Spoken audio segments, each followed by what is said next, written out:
Fala galera, no estilo bem blogueirinho de ser, morcegão falando, estreando um novo formato de videoaula. Pessoal, para começar, nós falaremos sobre algas. Esses organismos super interessantes que estão agrupados dentro de um reino chamado de protista.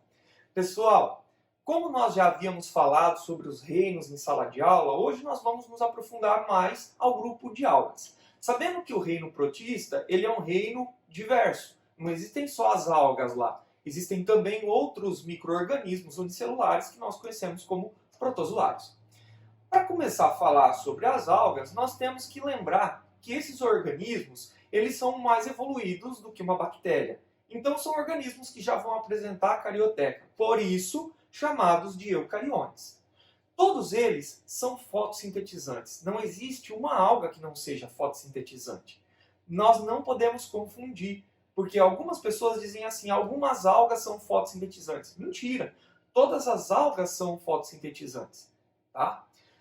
Esses organismos, por serem fotossintetizantes, eles também são conhecidos como organismos autotróficos ou aqueles que produzem o seu próprio alimento. Nós encontraremos algas tanto microscópicas, formadas por uma única célula, por isso nós chamamos elas de unicelulares, como também algas que vão apresentar muito mais células, formando um agrupamento multi ou pluricelular, que são as algas multi ou pluricelulares. Tomando um cuidado, porque é exatamente esta característica que não faz com que as algas sejam consideradas plantas. A multi ou pluricelularidade para as algas não confere a ela a possibilidade de formação de tecido verdadeiro. Então, algas multi ou pluricelulares não possuem tecido verdadeiro. Uma outra coisa interessante é o ambiente onde esses organismos vão sobreviver. Toda alga sobrevive em ambientes aquáticos ou úmidos. Então nós vamos encontrar alga em ambiente dulcícola, ambiente de água doce, em ambientes de águas salgadas, os marítimos, como também em ambientes úmidos, onde você tem uma umidade relativa do ar um pouco maior. Como também fazendo associação com outros indivíduos, como por exemplo os fungos, formando os líquens. Ok? As células das algas apresentarão cloroplastos, por isso que elas são fotossintetizantes. São diversos tipos de pigmentos relacionados à fotossíntese que nós encontraremos nas algas. Nós encontraremos clorofila do tipo A, que é a mais comum, todas as algas apresentarão. Clorofila do tipo B, que vai também ser um coadjuvante aí para fazer a fotossíntese, não tão mais comum quanto a clorofila do tipo A, mas também apresenta coloração verde. E as xantofilas ou clorofilas do tipo C, que são pigmentos que não são verdes e que também estão associados em alguns organismos. Quando a gente começar a estudar o grupo das algas, nós veremos que as feofícias, por exemplo, as algas pardas, elas apresentarão uma grande quantidade de xantofila, conferindo uma pigmentação diferenciada para elas. Ok? A grande maioria, aqui ó, é o que o pessoal confunde. A grande maioria das algas apresentam parede celular. No entanto, alguns grupos que também são considerados algas não vão apresentar. Então, parede celular é uma característica própria de vegetais. As algas, como nem todos os organismos, os grupos, apresentarão uma parede celular, não podem ser consideradas plantas por conta disso também. Ok? Como eu disse, as algas elas são muito variadas, elas são agrupadas em diversos tipos diferentes. Então, basicamente, nós temos 8 grupos para estudar sobre algas. Nós vamos encontrar as clorófitas, as faeófitas, as rodófitas, as bacilariófitas, as crisófitas, as euglenófitas e as dinófitas. Nós estudaremos cada um desses grupos para vocês verem como elas são interessantes. Iniciando pelo filo clorófita. Quem são as algas do filo clorófita? São todas as algas verdes. Essas algas aqui, elas apresentam como principal pigmento a clorofila do tipo A. São uni ou multicelulares ocorrendo em todos os ambientes, tanto úmidos quanto dulcícolas, quanto o ambiente marinho. Nós temos como um exemplo o alface do mar, que é uma alga muito comum em toda a zona costeira brasileira e que ela se desprende das rochas e acaba alcançando as praias. É muito comum a gente, ao caminhar nas praias, encontrar esse exemplar. Tá? As clorófitas, elas apresentam também simbiose ou endossimbiose com alguns organismos. É aquilo que eu tinha dito para vocês a respeito dos fungos. São as clorófitas, na maioria das vezes, que apresentam associação com os fungos e fazem a formação do que nós chamamos de líquen.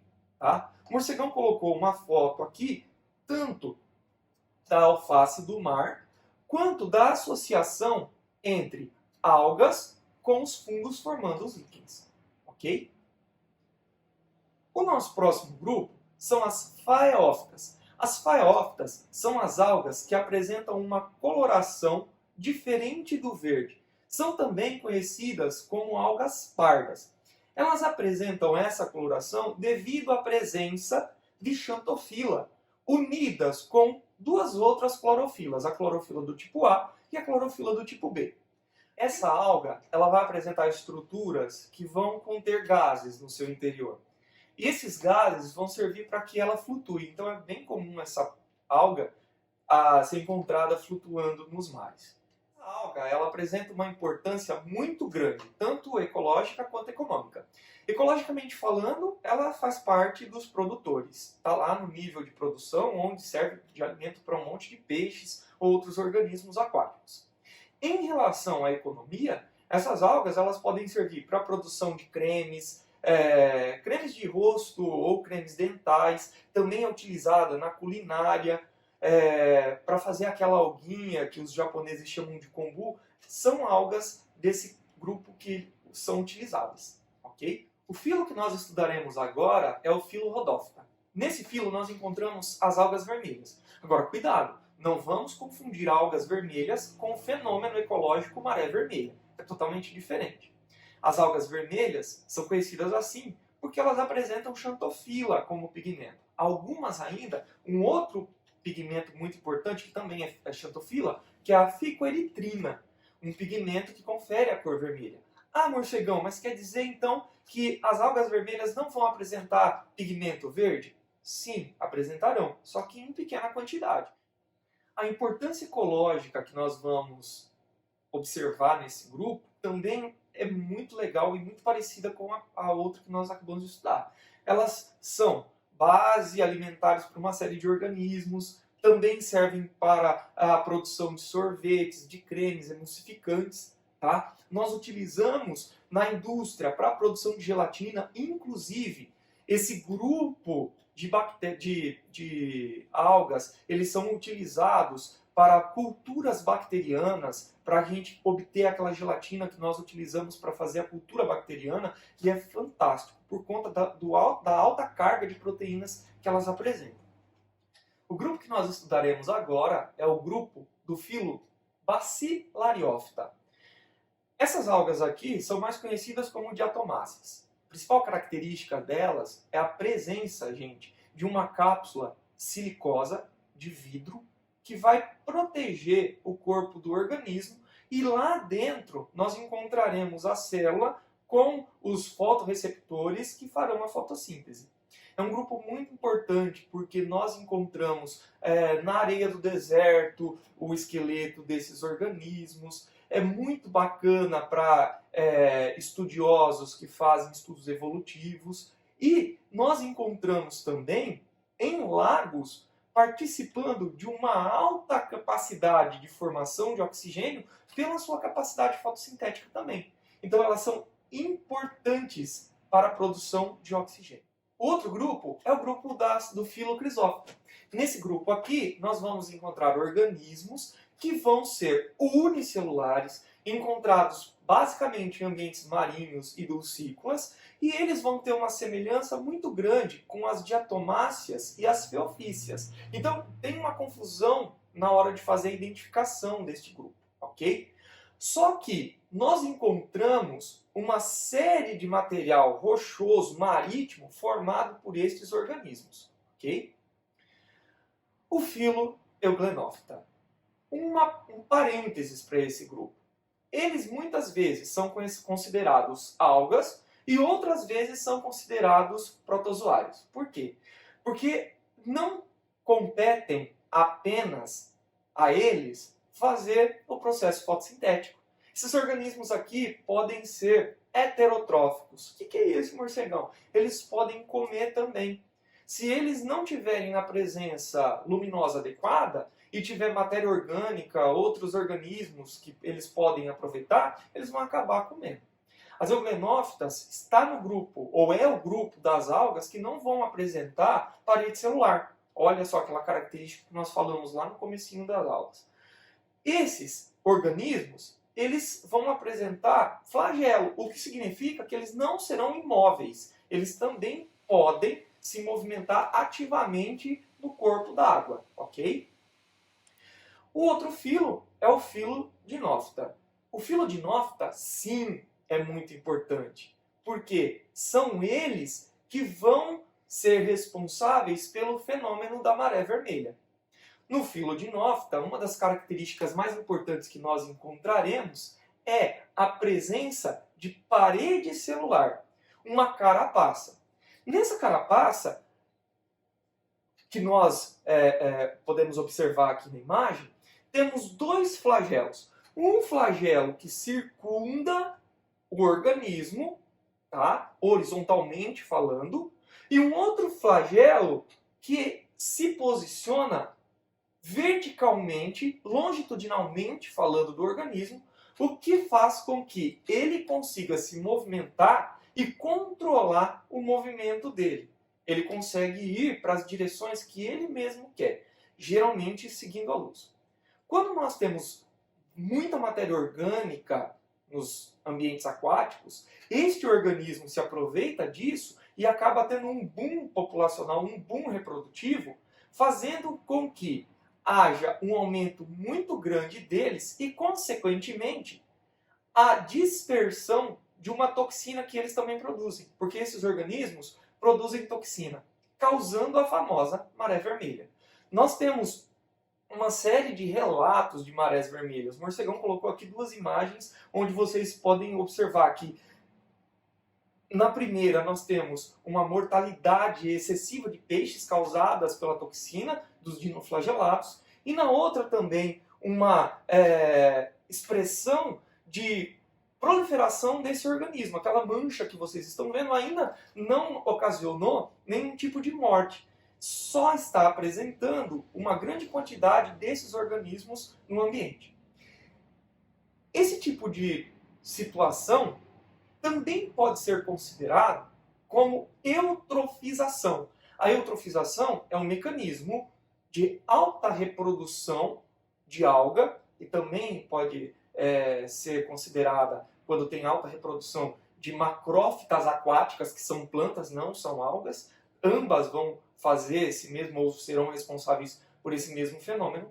Mas nesse caso aqui, a eutrofização, ela é considerada assim, porque a alta proliferação de indivíduo forma uma camada sobre a região, a película de água, não deixando a penetração da luz solar.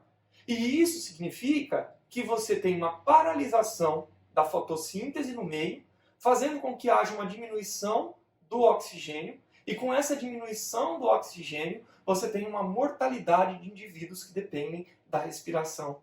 Pessoal, para nós finalizarmos o assunto algas, nós trataremos agora sobre a reprodução delas. Esses organismos eles apresentam dois tipos de reprodução. A reprodução assexuada, que é a mais importante e mais comum nas algas, e a reprodução sexuada.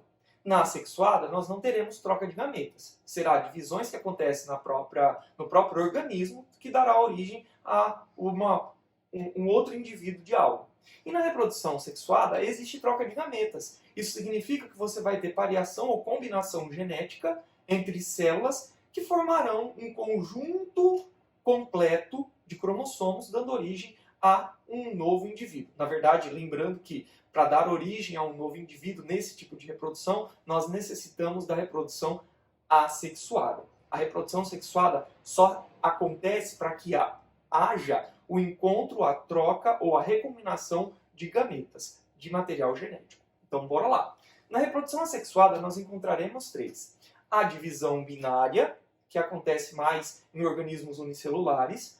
A fragmentação, que é quando a alga perde um pedaço dela e esse pedaço dá origem a outro. E a zoosporia, que é a formação, isso na grande maioria das algas multicelulares, a formação de células flageladas que darão origem a outras algas. E a reprodução sexuada.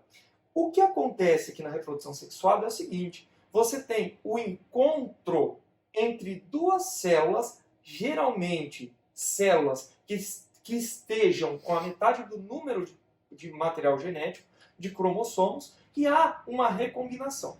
Isso porque na reprodução sexuada, e apesar delas não serem plantas, elas estão muito próximas do grupo plante, significando que você pode ter alternância de gerações, ou seja, uma geração apresentando material completo, 2N, em suas células, e a outra geração sendo uma geração formada por células que passaram por meiose e que deram origem a outra alga, só que com metade do número do material genético. Então, o encontro entre as células que farão a reprodução sexuada se dão em organismos que fazem ou que estão em uma fase aplobionte, ok?